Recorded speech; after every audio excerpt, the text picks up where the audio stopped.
Joining me now, Gadi Adelman. He's a counterterrorism expert and advisor. Gadi, there's a lot of information we don't have right now, but this disconnect between the Red Cross's position and New Zealand officials on keeping her identity a secret or not, what does that tell you?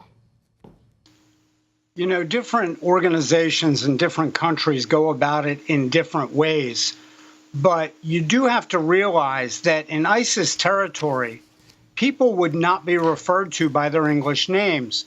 Oftentimes, they're given names or they're just referred to as Muhammad, which in Arabic means the mother of Muhammad. So people in the territory would not have known her by name anyway.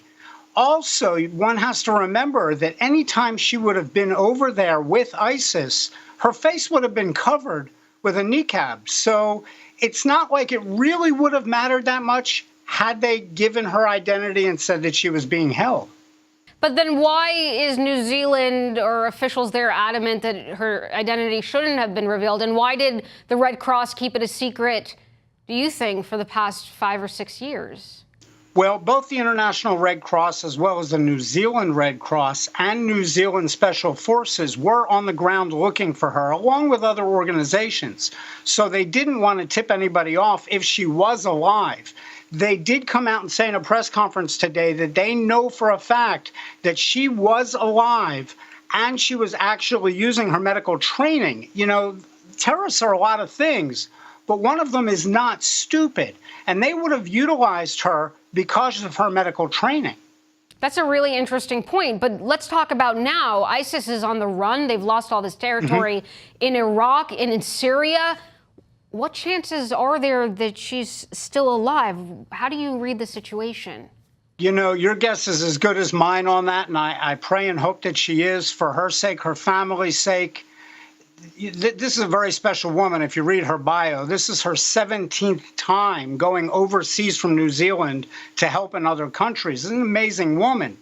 I hope that she is. The reason they're now coming forward is because of what you just said. Now that ISIS has fallen apart and they've captured quite a few of them, they're really hoping that someone will come forward and say, yes, I remember dealing with a woman. You know, I saw her. She was giving medical aid to someone, etc. And hopefully they'll be able at this point to track her down. What would negotiations with ISIS even look like? Can you give us a view of that?